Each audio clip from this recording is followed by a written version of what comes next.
Hi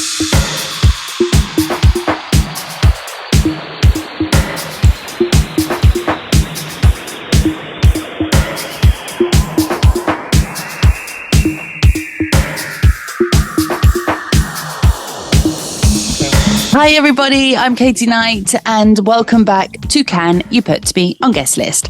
This week I am joined by the lovely Tara Brooks. Tara is a DJ and producer from LA and has played at some of the biggest events in the world: BPM Festival, Burningman, Coachella, SXM, Ultra, Watergate in Berlin, Space Miami. The list goes on, and she's also released on huge labels such as Bedrock Records, Desert Hearts, Get Physical, and so much more. Tara has had an incredibly strong passion for music from a very young age, but a few years ago, she found another one of her passions, which is surfing, which, as you'll hear about in this podcast, has actually changed her life as it served as years of therapy and healing. So in this conversation, we talk about what it is that we're doing to find happiness when things get tough, what our hobbies are or passions are to lift us up and clear any pain or trauma, and how Tara has found a way to combine her two passions.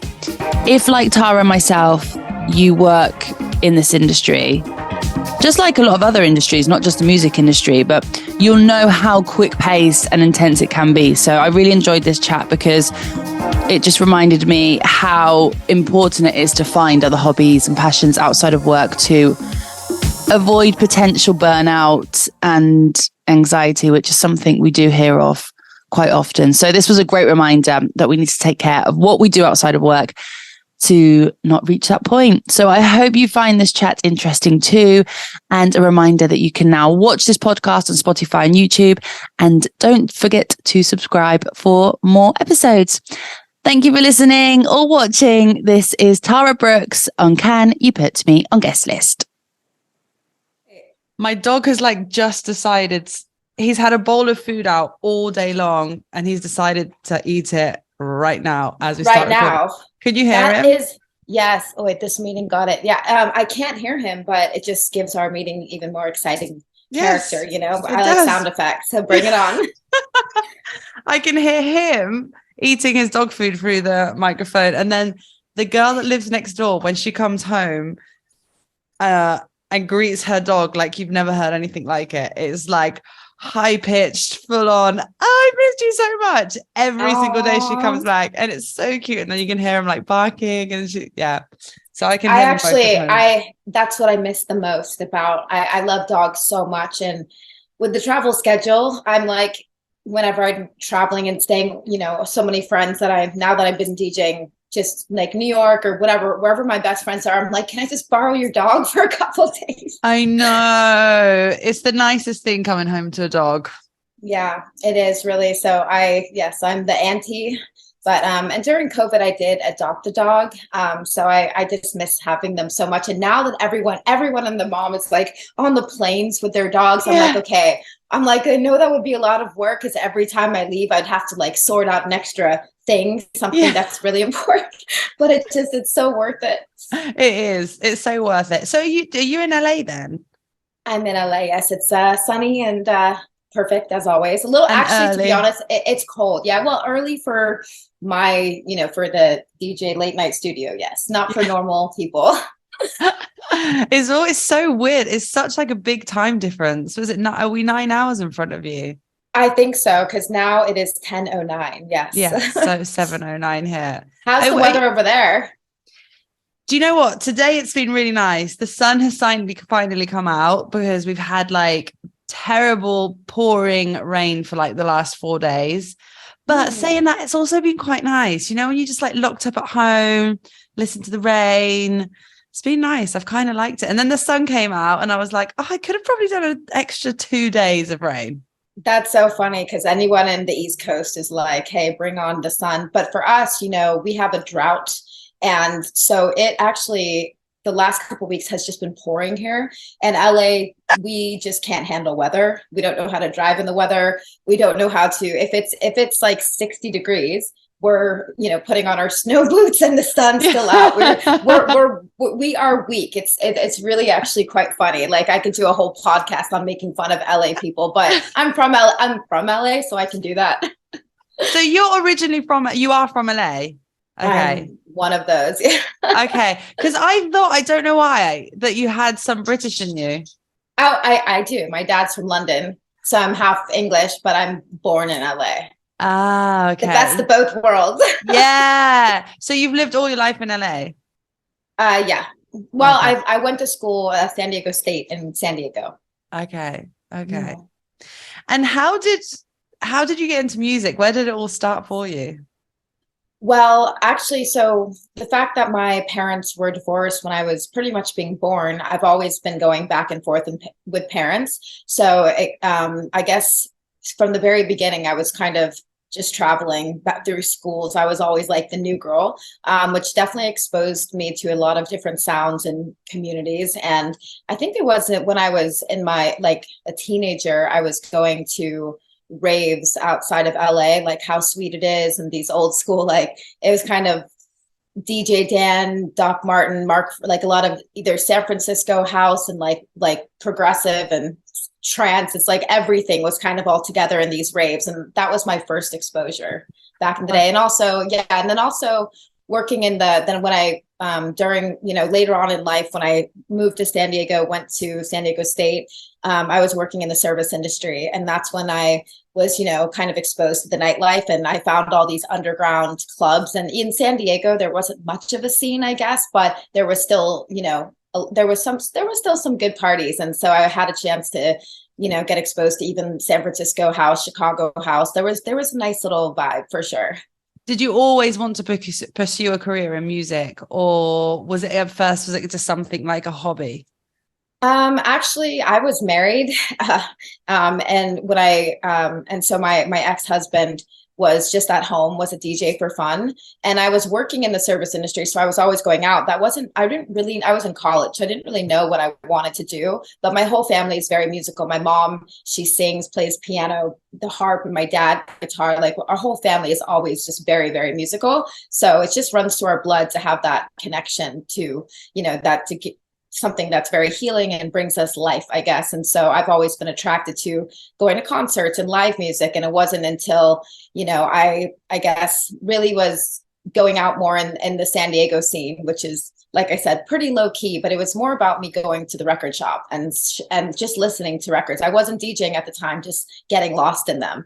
And then, you know, having my ex-husband that would DJ at home, I was like, look at this setup. This looks fun. And that was a time when he was, you know, I was very young, married, and he was a Navy SEAL. So traveling a lot, and I didn't even know what that lifestyle was about, but I was just kind of young and just graduated. I was like, I need to figure out what I'm doing with my life. And so, you know, the best way to do that is to dive into passions, and that passion was always music. So just from, you know, digging at the record store, getting lost in the feeling of just discovering new sounds and kind of losing time, and whatever was going on that was stressful or, you know, confusing, like music always cured that feeling, you know? So when things got hard, I just started just playing the records I had bought to listen to at home just because I thought it looked fun. And that's when I was like, oh my gosh, like it was just so emotional to even feel that this was something that brought me so much joy. And when I beat matched was what really did it. I was like, actually, I was like crying. I was like, holy shit, this is what it is. Like you don't really understand the concept of beat matching. Someone can't just really like describe it to you until you feel it. And when you mix those two records together and realize these two sounds together, which you might never do this again. Yeah. This creates this third track that is just the most beautiful. And it just gave me so much life and was so healing. I'm like, I need to remember this feeling, never stop, and just like share this. So that's how it all started. I love at the beginning of that you use the word passion, because I feel like this is what this conversation is all going to be about. Passion, your first passion of music, and then your second passion for surfing, which is what we're going to get into. So for anybody listening, Tara and I met on the group WhatsApp, right? Yeah. She is the music, which by the way has given me so much life. Isn't it the best? It's the absolute best, like especially starting DJing, you know, and around 2007. And that was a time where, you know, I felt I didn't have a lot of women colleagues, I guess, in music. And I was, I went through a lot with just even having to prove myself just to get heard. And, and I've never had that, it's so refreshing to have this group of women that actually care, and you have so much to share and offer. And it was very intimidating for me at first, because I just am not used to that.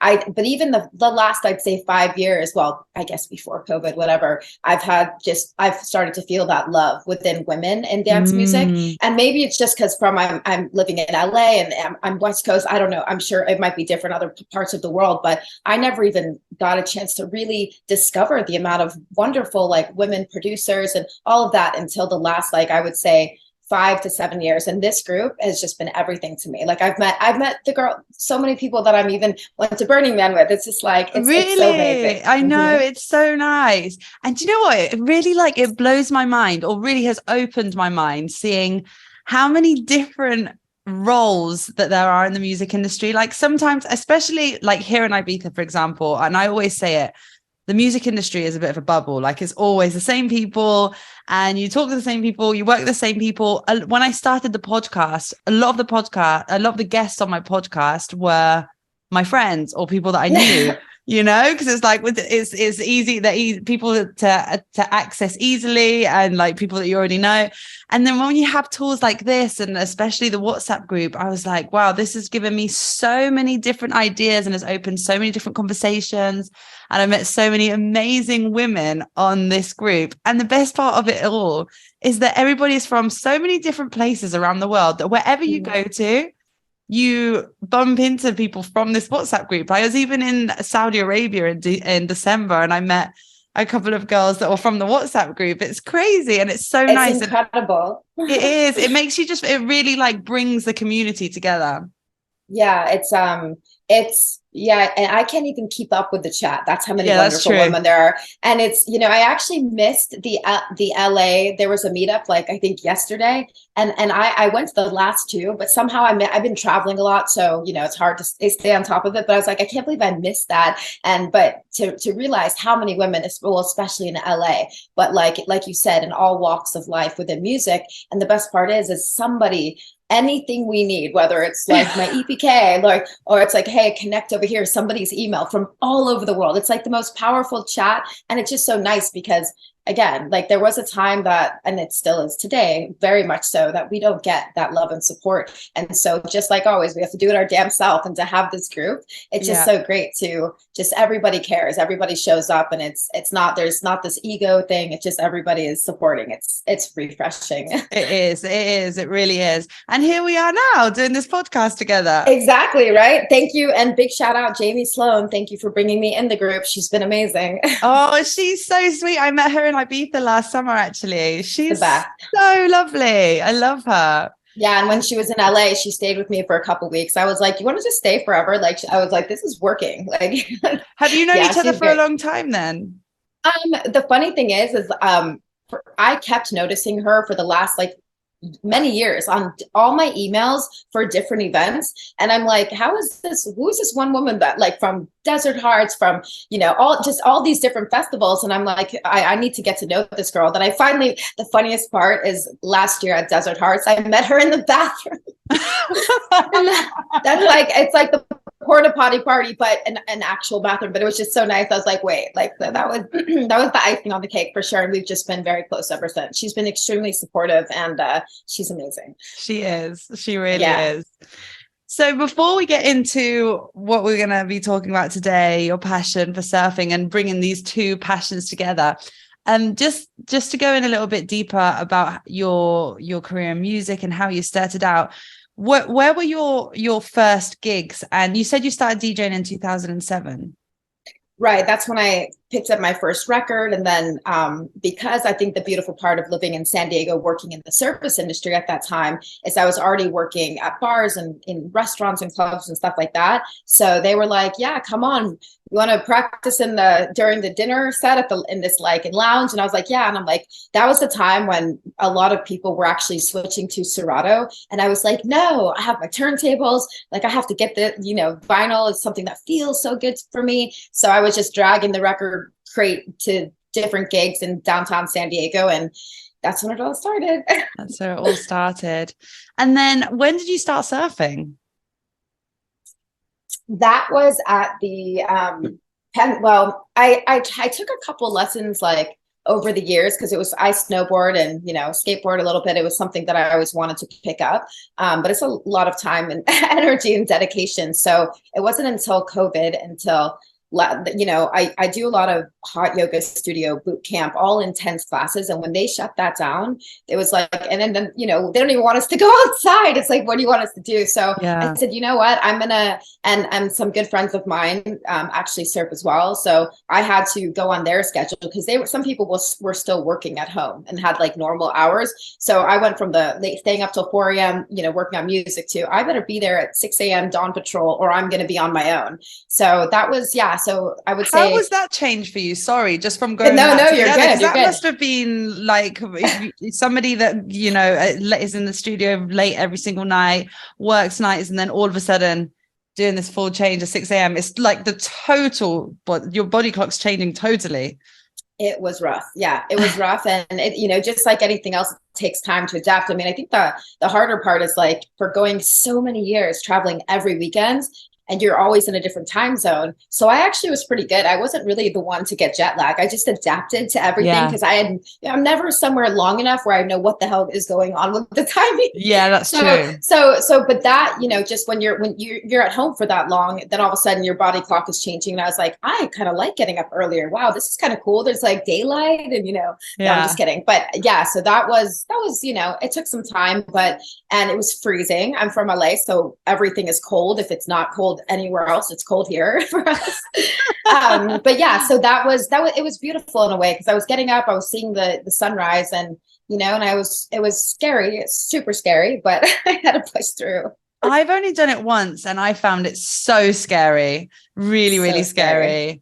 I don't know if I would actually be able to do it again because I remember just like going under a wave and then coming up being like, this is not for me. Yeah. When you're in the washing machine and you don't know what's up, what's down, and you literally think you're going to die every single time, that's totally normal. So you started this in COVID, and what was going on for you at that time? Obviously, everybody was going through everything. It was a very difficult time, and we're still recovering from it in many different ways. But for you personally, what was going on, and how did you use surfing to maybe use it as therapy in some kind of way? Yeah, 100%. I think that obviously, we're also uncertain about what's happening next. Everyone's, kind of freaking out. I think I was going for, I was traveling maybe a little, it was a lot. I mean, I just never stopped in many years. I was almost every weekend. So my body was very used to it. And I don't think I realized how much I needed that break. And it was scary, but, and instead of freaking out saying, is this coming back? I was kind of like, well, this can't last forever. And, there's no, stressing about it isn't changing anything. Yeah. So what can I possibly do that's going to just help me cope with it and pass the time? That's going to be something positive. So when things do come back, I'm in a good headspace and physically fit, like I'm feeling good. Like if I'm not feeling good on the inside, like it doesn't matter if the gigs come back or not, I'm not going to be in a good place. So I was just thinking I need a hobby. I need something that I can do that's going to just make me feel good. And that's really what it was. And surfing, is as hard as I broke my nose. I broke my nose like last year. Really? Yeah, surfboard to my face. Yeah. Wow. Yeah, I learned with friends, and one of them's a DJ, a good friend, and it's interesting how surfers, if you're not taking an actual lesson, they say, come with me, let's go. But they're so passionate about it. They just leave your ass in the dust. And I'm just like, and I'm right here just getting my ass kicked and I think I'm going to die, but nobody's there. So I went through and they took me to this beach which I'm making a track called El Porto because it's like everything now is in my head is surfing. And they took me to the beach that's notorious for like one of the craziest beaches as far as closeouts and just aggressive and strong currents and getting your ass kicked. I didn't know that at the time. I thought this is normal. So when winter comes, and that's like the time where the waves get even crazier, they were like, hey, let's go to this beach, Sunset. I'm like, there's another beach that's easier than this, like a wave that's not going to just kill you every time.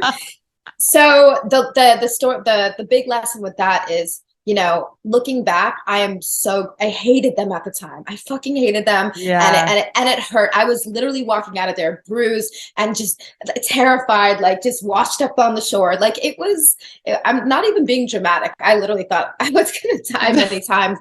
But, when I found these other beaches that were, you know, beginner beaches or, you know, more gentle, forgiving wave, that's when I was like, oh my gosh, like, I'm kind of glad I learned in this now, because ever since then, I'm very humble, and I'm not going to be going into those really dangerous situations, but so far everything has been a lot more gentle. So it's like, sometimes it's good to be thrown in at the deep end, literally. Yep. literally. Literally. Yeah, that's right. Yeah. So, you know, and then there's the sharks, there's stingrays, and, you know, you see dolphins, you're in this ocean, you learn, there's just so much you learn from it that it's weird because it's beautiful, but it's also scary as fuck. You're like, okay, a dolphin that you learn about is a beautiful, kind, like warm creature. They're not supposed to be dangerous, but that doesn't mean it's not going to pick you up and try to play with you or have sex with you. They are known to do that. What? Yes, Yeah. Dolphins try and have sex with you?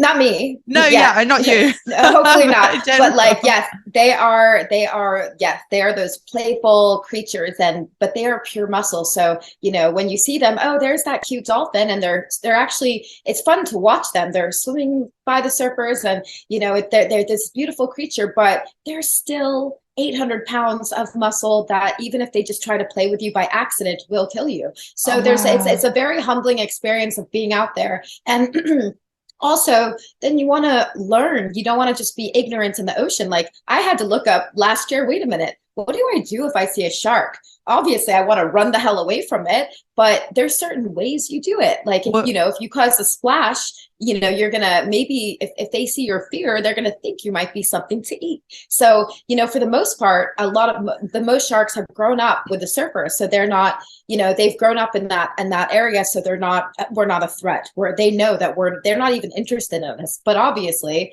there will be cases that, you know, it does, on rare occasion, it does happen. And you should just at least be aware, right? Have you ever had an encounter with a shark?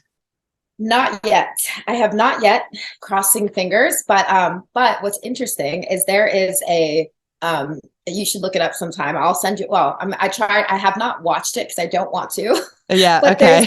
there's a drone video, like a drone that goes over the Southern California beaches, and there's literally hundreds of sharks under all of us, and we have no idea that they're there.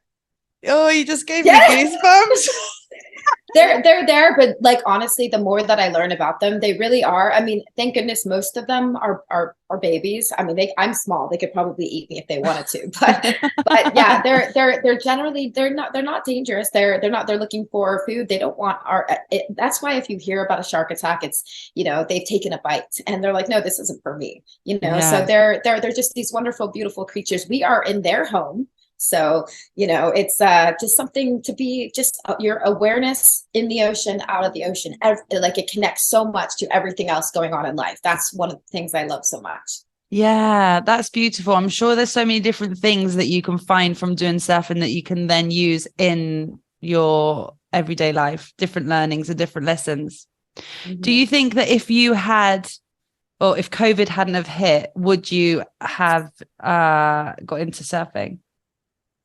You know, I honestly, it's crazy to say, looking back now, how much I love it, that probably not, because with the schedule, if you think about it being gone every weekend, just coming back and working out, the fact that I'm so, you know, passionate about sweat and movements and breath work, because all of that connects to my mental health on the road. But just like feeling good, like the most important thing is feeling fucking good. That's all we want to do. And when life is fast and there's so much stress and everything, you know, that's my you know, my meditation. And it's usually through intensity. And when those classes shut down, that's, you know, but even dedicating myself to that routine was something that just kept me, I think, as strong and balanced in the head and body to be able to tour almost every weekend. So I don't even see how the time would come up and where I would get, maybe like I did before, I had that interest. So I was taking, when I was in Costa Rica or when I went to Hawaii, like I would do a lesson here and there. And I always had that, oh my gosh, this is fucking amazing feeling. But like, how do you dedicate yourself? Because surfing, it takes time to get to where I am now, which is not that far along, but doing well. So from some of your gigs, you've been able to go and play in some of these different countries and then also bring in surfing as well, which is an amazing combo. Yeah. And that was before I really started surfing. I just really had that. You know, once I took the first lesson a long time ago in Hawaii, I knew that this is something that I really wish I could do. But yeah, when you're just caught up in the travel, you don't, you know, it's a lot of energy to do it. Like even right now, it takes about 5 hours out of my day because I live in Hollywood, have to drive LA traffic to the beach. And then you want to surf between an hour and a half, 2 hours. That's like a full-time job. Yeah, that's a lot of hours. That's why this is so exciting this year, because with everything that's shifted with, you know, the industry, like so many artists, you know, there's so many new artists, there's, you know, a lot of people are suffering as far as where their careers are right now. And I'm so compassionate to that because I've been there. I'm so grateful right now to be busy. It's in a different way than my vision was. And I think with surfing is letting go of this, you know, the toxicity of what's going on in the industry and, you know, the poor me of why is this happening or why is this unfair? Like the things that are just noise in your minds that are valid feelings. But, you know, we just have to adapt, right? And that's the only way. If you want to keep doing something that you love and you're going to run into, you know, all of these things that are just really hard to deal with, or you might not have these social media skills. Like, you know, there's so many things that you have to do now that have changed so fast and you have to adapt. And so surfing is the type of thing that I said, you know what, like now that this is like, I mean, a lot of people might look and say, okay, you're in that like 2-year stoke of, you know, oh yeah, that dedication. Cause you know, people will kind of get out of that and then they'll go back to normal life. But for me, I don't see that changing. I see this being a part of me forever.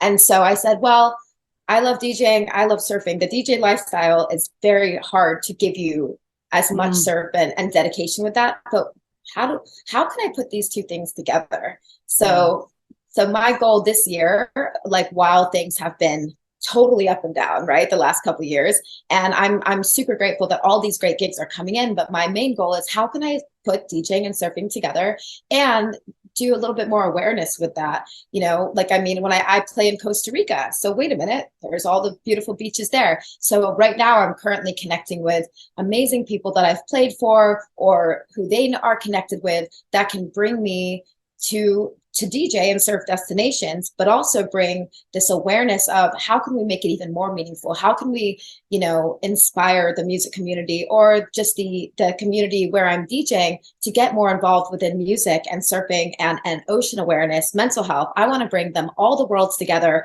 because DJ lifestyle is really hard to, you know, when you come back from a 3-day weekend, like getting back out in the water, it's almost dangerous. Just even if you're not partying, the lack of sleep, just like like, I mean, I experienced vertigo recently. That made it really hard. So, but how can we bring these together and inspire? I just want to do all the things. So and it's cool. I've already booked a couple gigs this year that happen to be in surf destinations. And that is my happy place. And the more that can bring me joy and happiness, the more that I want to get other music industry people involved, because even if it's not, surfing is not for everyone. I that's true. But as some sort of, like we were talking about, some sort of passion activity, especially in nature, that literally just brings you so much joy. And whatever the hell is going on in your life, it really you know, makes you feel more alive. It heals the things that are just traumatic. You don't even realize it, you know? So that's the goal for this year. Absolutely love it. And beyond. No, I absolutely love it. And I couldn't agree with you more. And it's actually quite funny because yesterday I interviewed Marco Faraone, and we were talking about, and he literally said exactly what you just said, that as an artist, if you're not happy and you don't feel that happiness and joy, how are you going to transmit happiness to the crowd or the people that listen to your music? Like, it has to come from inside you to be able to get that happiness across. And I think sometimes that this industry, or just the world in general, is just so quick paced at the moment. Everything goes so quickly that sometimes we get so caught up in, you know, what we're doing and don't have that time to have a break and to dedicate our time to other things that will bring us that happiness that we need to be able to pursue whatever it is we want to do. Did your headphones break? Sorry. Go on. Yes. You know, so I couldn't agree with you more. And especially this industry that we're working. You're right. It's so intense. Like, I'm not a DJ, but obviously working in the music industry, it is a lot of late nights and it is a lot of early mornings. And it's it's not a 9-to-5 job. So sometimes people say, why don't you just turn your phone off at the company? And I'm like, I can't. Like, this is just what it is. And it's not just this industry. Obviously, there's so many different industries that are like that. And I think that this conversation that we're having can obviously adapt to every industry. You have to find passions and things that you love that take you away from what your everyday life is, to be able to totally disconnect and then be able to go back to it and focus completely on what it is that you're doing to fulfill your job, right? Yeah. And I love the fact that you, like, you know, just when you say, first of all, congratulations for being like the only one that's not a DJ. Just kidding. Do you know how many people say to me, why do you DJ? I'm like, because there's enough. I don't need to be DJing. And that was kind of a joke because, you know, just today everybody's a DJ, of course, but like you know, your job, like you said, anyone in this music industry that has this passion for the industry, for the music, just for the community, you are living those hours. It doesn't ever stop. It's not like you said, the 9-to-5, like around the clock. It is literally it's like, I mean, as much as, you know, there's the pros and cons of, people are like, oh, you have the best job in the world. And I'm just like, you have no idea. It's not as glamorous as it looks, you know, but then there's always that that feeling of, you know, I would kill myself if I had a 9-to-5 or just, if you're doing something that you love, great. But it's like, you know, this job might never stop, but whether it's, you know, even working on all the backside of the music stuff, if, you know, I'm a communication major, whatever. So it's like, I'm adapting, I figure it out, but you know, you have to love it. You have to love it, because it does not end. No, you do. And you have to be able to, you know, there's a lot of things that, okay, as you said, like, obviously it's a very fun industry and we have lots of fun. There is a very fun side to it, but it is one of those jobs also that you have to be able to say no to, I don't know, family things that are happening, especially you guys as DJs, where, you know, you'll get a gig in and it could be, you'll be missing weddings, you'll be missing family events, or, you know, big things that happen in life, but it's just kind of part of the role, I think, isn't it? Yep. And then at the same time, you know, since you're always gone, when you are here, the rare time you're here, you know, your friends are like going out and then you're like, wait, you guys, I was right here. They just forget about you because I thought you were gone. No, I'm kidding. No, there's a lot of love there, but yeah, you definitely miss out. And I mean, that's another thing that's really is pretty hard, is like, as much as, yes, I would definitely say one of the best jobs in the world, as hard as it is. It's really special if you're living your dream. If you love music, if you love, like, whatever the reason you're doing it for, you know, you have this high from playing and connecting and, you know, just building this journey with people. But really, like, you know, you are sacrificing so much. And I mean, it's hard to be, I mean, I'm single and I don't have kids, and I don't even know if my life was in a different situation. I mean, I was married, and of course I care, like, love and connection is so important to me, but it's like I know it, I'm guilty of it. I have dedicated so much of my life to music that I've definitely probably pushed some people away or, you know, it's definitely not easy to, you know, to have a partner that's, I mean, I know it is very possible, but it's definitely, you know, a lot of sacrifice. That's all I have to say. No, but you know what? I think the most important thing is what you said before. You have to do whatever you love and whatever makes you happy. So you've obviously just put all of your passion, time, efforts into what you love the most, and that's what's made you the happiest. So that is true. And then you just continue to figure out, like you were saying, after COVID, I'm so grateful. I remember when I was and when I first started to catch waves and getting this just, oh my gosh, like this is the best thing ever.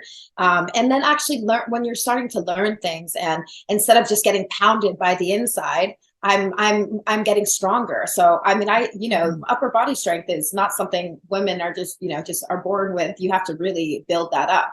And so just getting paddling through the inside, and I remember with some friends, and it was a perfect LA day. The sun's out, the water's like not frozen, and I just remember saying, like, having visions. Like when I'm out there, it's like my meditation. It's the only time you don't have your phone, you don't have any stress. You have to be present or you are going to get your ass kicked, So it's like, it's just the healing that it does. And, I just want everyone, I don't care what it is, whether it's hiking or, whatever it is, to push yourself into something that just brings you that meditation, that presence. Cause to meditate, me sitting still. Yeah. Right. There's always stuff going on here. I know, whether it's hot. Yeah. And whether it's hot yoga or like my boot camp, like those are the things, like when I'm sweating and in that zone. And then I walk out of the ocean, I'm like, oh my gosh, I just realized like all the things start pouring back in. Yeah. But you realize how much you need that, like that disconnect and putting your stress, because you're so in the moment. And I think sometimes that's when we're so caught up in like, oh my gosh, this gig, and like, oh, this post, all these things, it's this noise. It's like we forget that that's not going anywhere. And this is life. Like we need to live, we need to feel, and we need to just have that like awareness that I feel like it's easy to get caught up and lose, I guess. 100%.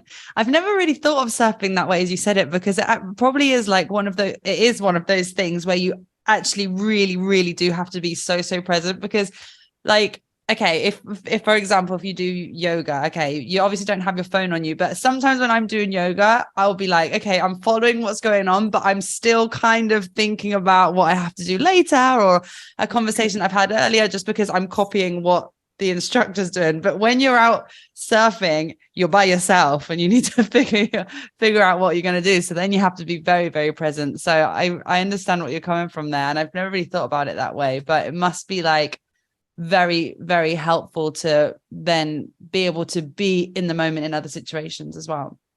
It really is. I mean, I feel like whether I like it or not and signed up for it, that awareness, especially the amount of energy you're using, because it's a crazy workout. And of course, there'll be some days where it's very slow, but majority of the time, you're always having to look behind your back for the next wave, and awareness of people. There can be a lot of ego out there. So the entire experience, as peaceful and healing and solo as it is, it's also remembering, every moment you're there. I'm, even taking a step, like, you could step on a stingray. You have to you have to shout. There's just all the little things of that, and it's beautiful because it's this practice. And when you see yourself growing in something, it's the feeling of, hey, I'm and while some things in my life, I feel like I don't have control, while I can't connect with this person or this label or the things that you're maybe disappointed in, when you're out there and you're growing and you're gaining these skills, and, you see yourself getting better, you're pushing yourself. That's like the most beautiful feeling, it's so fulfilling. Yeah. And just being out there. And just like I said, that I just love walking out and just have lost all this time and just been like, holy shit, I was just completely, and I'm somebody that's very ADD all over the place. Like, I'm like, I'm working on this, then this comes in. And, when I'm out there, it's like, it really is just like pure, just pure awareness and presence. And the only other place I get that is when I'm DJing and I'm in that zone. Yeah. So in it's the like zone, that's the word. Yeah. In the zone. Yeah, exactly. Yeah. So yeah.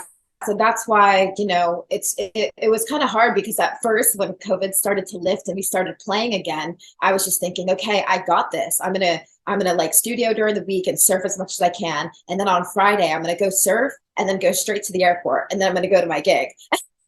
And so I was doing that for a while, and I was like, this is great. And then when it got picked up even more, I started feeling the okay, this is not as easy as I thought. This is a lot. I can't just, that's just a lot of energy. I'm just burning myself out. And that's when I said, well, I'm going to have to put these two together. So that's the goal. And I want to, again, there's that surfing is a very solo thing, like you said, but it's also something that I feel there are so many people out there. Actually, I just played with Sean Duran in Tulum, and he's from Israel. Awesome guy. And we were talking, he's like, I surf as well. And I was like, dude, we should he's like, this is, Wow. I want to build and just collaborate and just build a team of people like my friend Hobby and Costa Rica. He's like, yeah, Tara, that's great. And it's like our music, beautiful chat. We have so many people all around the world that, need this healing. And whether they realize or not, they're like, we need this. This is intense. And so I'm excited to invite all the DJs from around the world and also just to inspire not the artists, but just everybody in the music community, because of the amount of mental health and the suicide and the illness that we've all gone through. And, this is something that is just so life-saving. It really is, whether it's surfing or something in the ocean or something in nature. Like, this is something that we have to push forward. Yeah. No, absolutely. I couldn't agree with you more. You mentioned a couple of times over the conversation about social media as well. And obviously that is a huge, it has been for me in the past, and I know a lot of people in the music industry as well. It can be a huge trigger for anxiety and for depression, tricky situations. I think that we more and more compare ourselves to other people. This person's doing that, why haven't I done that? And now I have to post this and I have to do that. And that feeling of having to be present all the time on social media. And I think it can be a very frustrating place. I many of times will give myself like 2 weeks total break off social media, just to, as you said before, be present in what I'm doing, be a lot more mindful, not be eating my lunch and looking on Instagram at the same time, scrolling on Instagram when I wake up first thing in the morning. And then all of a sudden I'm like, why is it 8:30 a.m. and I'm looking at my friend's cousin's dog play in the park? You know what I mean? It's like, why are we doing this? Have you found that feeling of peace that you get when you leave the ocean from surfing? You can then take it to different situations in your life, such as, disconnecting from social media and that whole world, that very weird world of the internet. 100%. And it is so, it's interesting how something that's so necessary that we're like, wow, it has so many positives bringing us together. Right now we're chatting here because of social media, and so to speak, right? So, bringing the worlds together and learning so many things for sure. But I feel that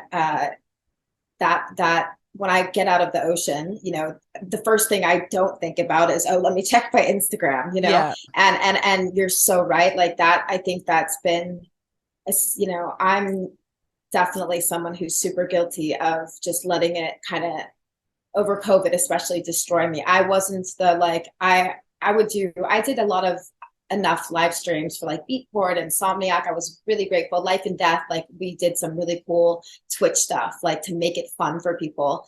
But for me, DJing in my home studio and someone staring at me through a camera, but there's no vibe and building, for me, it's like, it's just not me. I'm not, obviously I can't even turn my camera light on. I'm not, we got there. Yeah. It's like, some people, especially the next generation, they're born with this, it's the culture now. And so, while a lot of people are getting angry by it and, this is unfair, which again, I think a lot of people like me that have been playing for a long time and, we're really just having this slow, steady growing, this beautiful journey and doing very well, but it's taken a long time to get there. And then we're just like, wait, what? We have to post on the TikTok? What is that?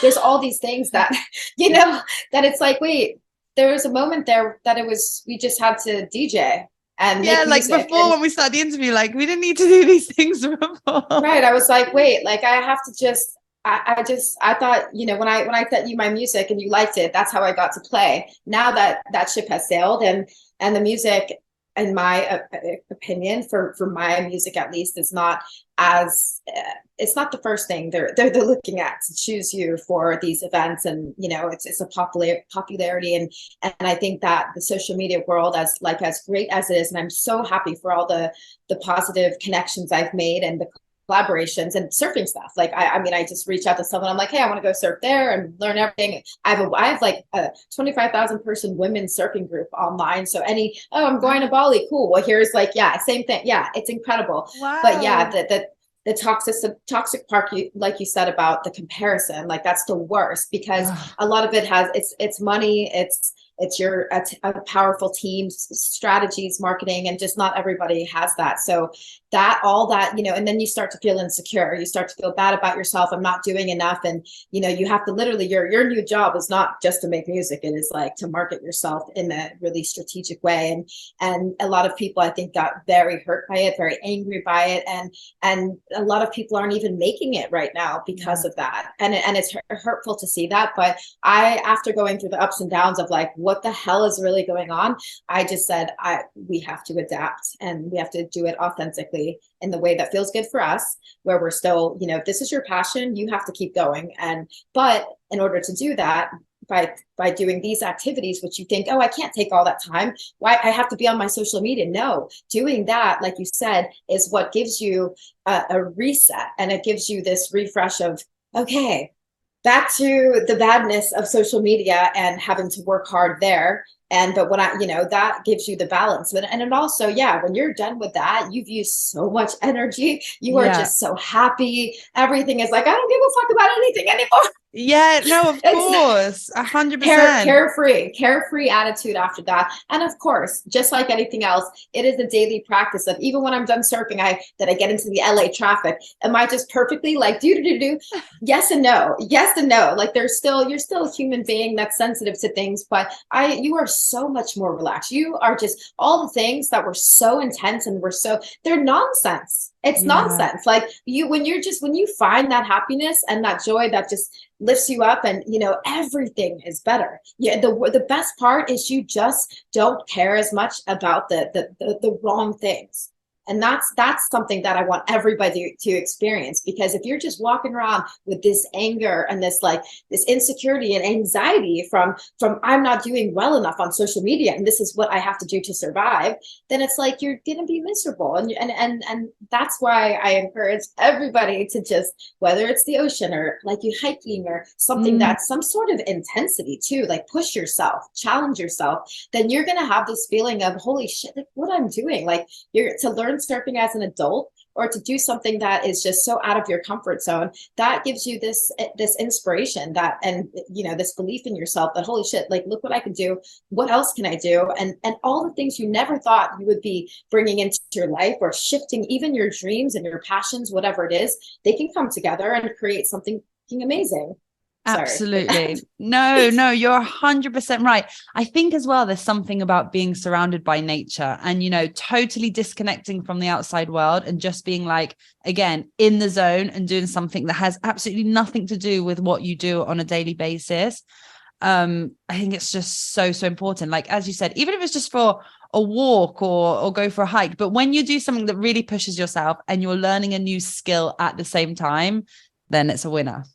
Yeah. And when's the last time you took a hike or you took a swim and you said, oh, that was a bad idea? Probably never. Right. And let me ask you something. So being out there, so what's your passion? What are you doing within nature that makes you feel alive? Because you're doing these podcasts, you're constantly talking to people, you take on a lot of people's energy, because you're while you're doing these interviews, it's almost not like a therapy session, but again, you're opening this door and this energy, which I love. I'm the same way. I love connecting it and just being thoughtful and listening, but that's a lot of energy. And so what do you do for movements? And because you look amazing and you're glowing, you have to do something. Oh, thanks. Awesome. It's my lighting. It's the lighting. Oh, hey. Woo, she's got it down.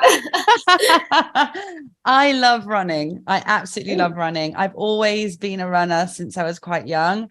And that is my way of totally disconnecting, because you are right, you do take in a lot of people's energies and you speak to a lot of people, and yeah, I mean, most of the conversations I have are always really like uplifting, nice conversations, but there are times when it can be a little bit like it's a lot of things to take in.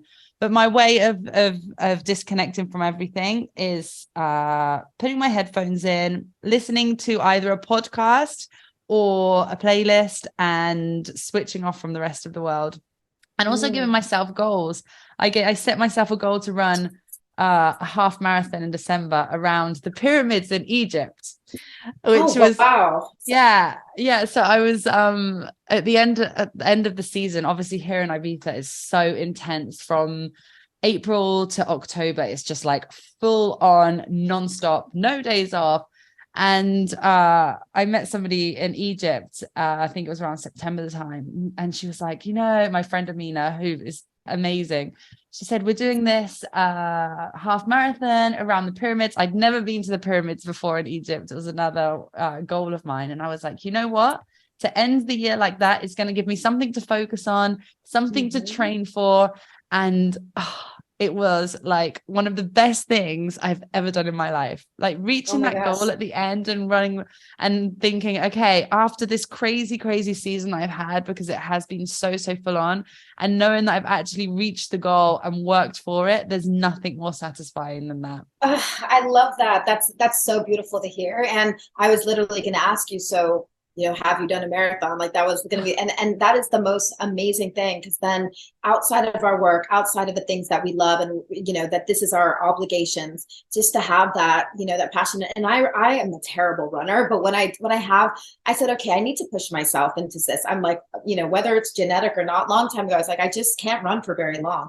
And that feeling when you get past that mile or whatever, even if it's walk, it is amazing. And I get lost. I remember getting lost in my headphones, and all of a sudden the time is just going. And so to have that, it's like, I'm so excited to hear. So I could see you just doing marathons all over the world and just these exotic places, because Egypt, I thought that's amazing. The pyramids, like how many people can say that?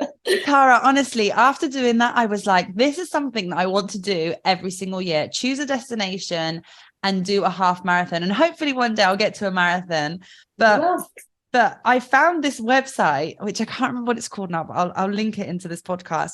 And basically it shows different half marathons and marathons around the world in amazing places. There's like one in Petra in Jordan. There's one around the Great Wall of China. There's like all of these random places, and people from all over the world come together. And I was like, that is such a beautiful way to see the world and be able to reach a goal at the same time. And think about it. We don't even have to talk about, like, this is just clearly your mental health. What does that do for your mental health? 100%. 100%. And imagine getting more artists. Like, it's funny because I don't know if you know Rob Garza from Thievery Corporation. It's one of amazing bands, but he's also does a solo project called Garza.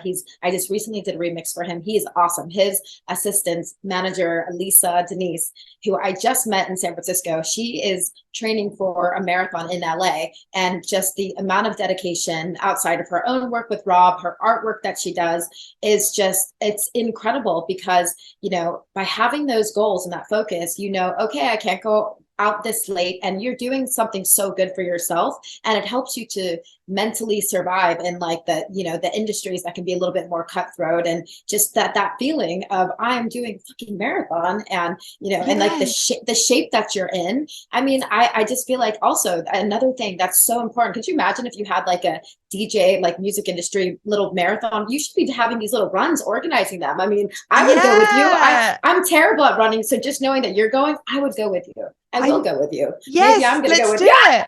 Okay, we can do a swap. You do a half marathon with me, and I'll go surfing with you. Because at the beginning of this podcast, I said to you, I don't think I would do it again, but now I feel like I'm convinced. Well, and the good news is I won't do to you what my friends did to me. So just because it's going to be something fun, it doesn't have to be a full-time thing. I will take you where it's gentle and I'll give you I won't traumatize you for life. How's that? Perfect. It sounds a perfect swap. It is. I love it. Yeah, me too. I think we have a And plan. just talking about this, actually, every time when even Lisa, when again, it's those little trigger words, listening to her passion for, and the way you're talking about marathon, I'm like, gosh, like exactly what I want to do. Like, and you could be doing a podcast when you're in China, meeting with an artist there, or somewhere in the music. I mean, especially with our women's group, we have everybody. So imagine like why, there's so much to see. Life is so short. We know that before than ever now. So we better get on it and do the things that we love. But why not get out of our comfort zone, get out of our lane, and the more I'm in the water, what's crazy is during that meditation, in a way, I get ideas of like, oh, I want to start a surf and music experience, which I'm on. Like you probably get that when you're running, 100%, right? me too. Yeah. Sometimes especially when I'm listening to podcasts, I'll be like, that's such a good question. That's such an interesting question. I'll be like, I can use that kind of question and adapt it to my conversations, or I'll just like random things will come up.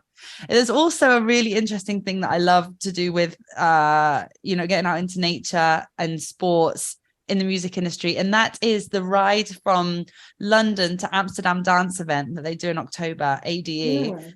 They do a bicycle ride to raise money for charity for Bridges for Music, which is a project in South Africa in Langa to build music schools in different townships. So they do a bike ride from London to Amsterdam. I don't know how many days it takes, but loads of different people from the music industry all do it together. And I'm like, it's people that probably wouldn't normally get on a bike and do stuff like that. But again, it's pushing your limits. You're meeting new people. You're out in nature. And I think anything like that is just so amazing.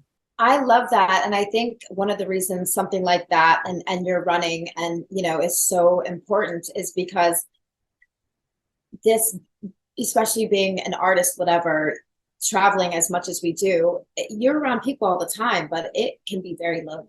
You know what I'm saying? You can feel so alone, even within music, something that you love so much when stuff like this happens. So, these are the type of things that I, not just bring you together to the parties and for these awesome, fun musical experiences, but something deeper, something that we can, just like really, just support each other with, because not everyone's, your friends travel. Yes, I have friends. I'm grateful. They like to travel with me all around the world. But, at the end of the day, it's, you, yourself and you in this space of sometimes just insecurity and loneliness of what's going to happen next. And I'm trying to surfing helps me just one day at a time. Like that makes me feel, especially with the pandemic, we don't know what's happening next. And I can't how am I going to plan for 2 years from now? We don't even know what's happening tomorrow. So to have this community that's not just within music, but, crossing within running, and this, like the people that,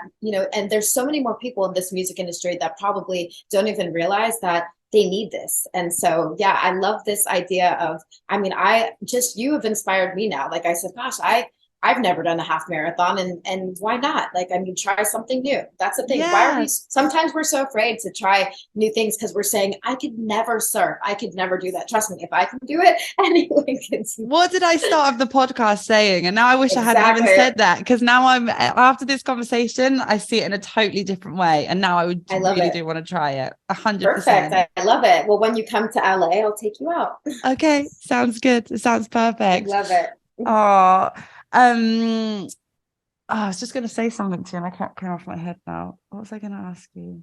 Oh, yeah. I was going to say, for you, you kind of experience both extremes of being in a club playing surrounded by people to all of a sudden being surfing. And obviously, I'm sure that you have people around you being totally by yourself, which is crazy, like literally from one extreme to the other.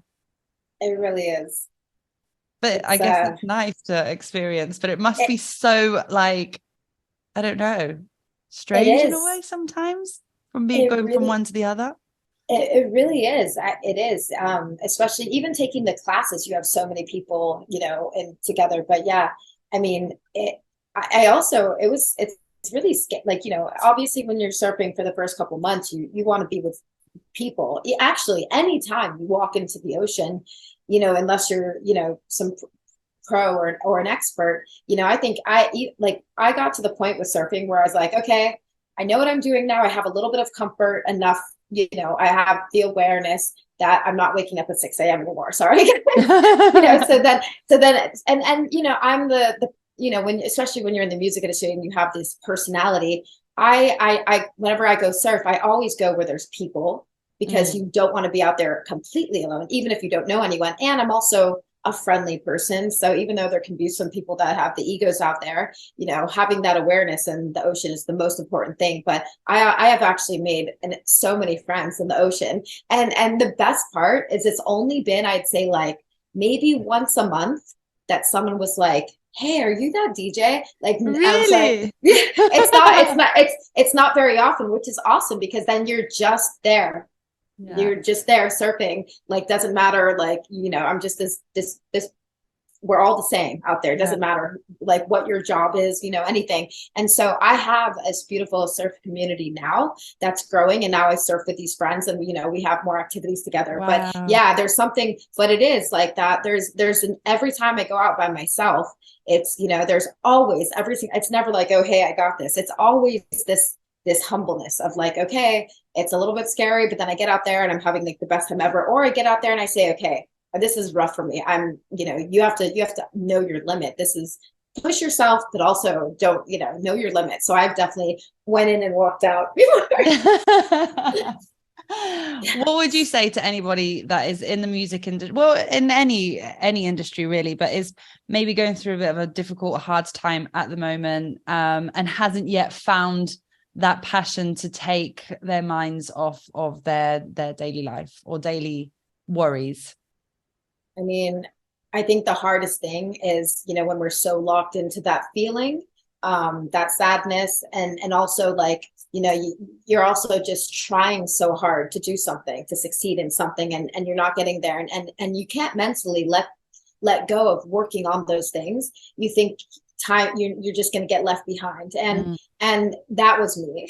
So I said, when I, so if you're able to, no, you have no choice. Fucking stop what you're doing. Let it go. Life is so short. Whatever's meant to be is going to be, no matter what you do. So if you take a step back and just do something for yourself in nature, sweating, like, please just sweat, exercise, just whatever that is. You try something new, find your passion, find a passion. And it takes time sometimes, whether it's running or hiking, whatever. Get in the ocean, do something different.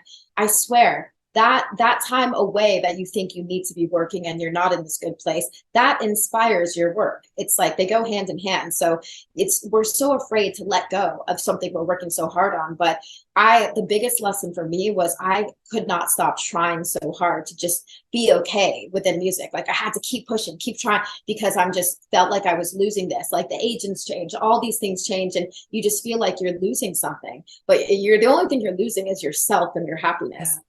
So just be okay with just stopping for a second. It's not going anywhere, whatever you're doing, and bring the joy back into the music or whatever that is by doing something that just makes you feel good on the inside, on the outside. And that is within nature, 100%. That is within sweating and an activity that has another community that's outside of your normal lane. So just try something new and push yourself and accept that just, and believe it. Also, the words, the negative mindset that a lot of us just with COVID and all the transitions has done is just like insane. The amount of negativity and what we attack ourselves. It's very sad. Yeah. So just push yourself and try something new and be okay with taking a step back and just giving yourself, just be kind to yourself. We're so mean to ourselves sometimes, right? I know we are. We really are. You have to love yourself first before for everything, for all the magic to work. 100%. For sure. To end, will you do a round of quick fire questions with me? Sure. Okay, they're very quick. Okay. Sunrise or sunset? Sunrise. Your favorite studio snack? Snack? Did you say snack? Yeah. Oh, almonds. Almonds.